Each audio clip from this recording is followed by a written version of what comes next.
On va s'arrêter d'abord sur ce dernier constat. La richesse par habitant n'a pas progressé d'un iota en 8 ans et c'est une première depuis 1945. Est-ce avec ce fait-là que l'on note le caractère peut-être historique de cette crise que nous traversons ? Alors c'est en effet un caractère historique puisque jusque-là on avait toujours connu une croissance de la richesse nationale, on avait connu d'autres périodes de crise mais jamais avec cette modification-là. C'est un changement de paradigme en fait. Et ce qui est sûr c'est que cette crise n'a pas touché les Français de la même manière. Il y a vraiment 3 tiers et différemment touchés aujourd'hui. Les revenus des 20% des plus riches des ménages ont augmenté. Ce sont eux qui s'en sortent et les classes moyennes qui ont été les plus touchées.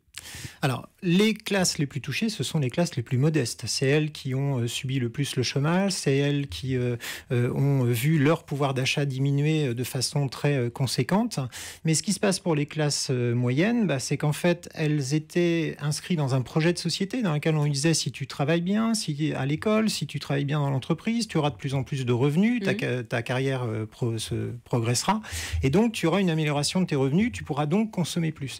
Or, avec la crise, eh bien, cette situation s'est inversée. Ils ont vu leur situation plutôt se détériorer ou en tout cas ne pas s'améliorer en fonction de ce qu'ils auraient souhaité par rapport à ce projet de société de dépenser plus. On a vu que les dépenses de logement, d'électricité étaient celles qui absorbaient le plus d'ailleurs du budget de ces classes les plus pauvres en France. Alors, ce qui est intéressant, c'est en effet que non seulement le pouvoir d'achat a augmenté assez faiblement sur la période, mais les dépenses contraintes, elles, par contre, ont fortement augmenté. Et les dépenses contraintes, c'est tout ce qu'en début de mois, on est obligé de dépenser avant même de pouvoir faire des arbitrages. Donc, le loyer, les dépenses d'énergie, les différents abonnements que l'on a.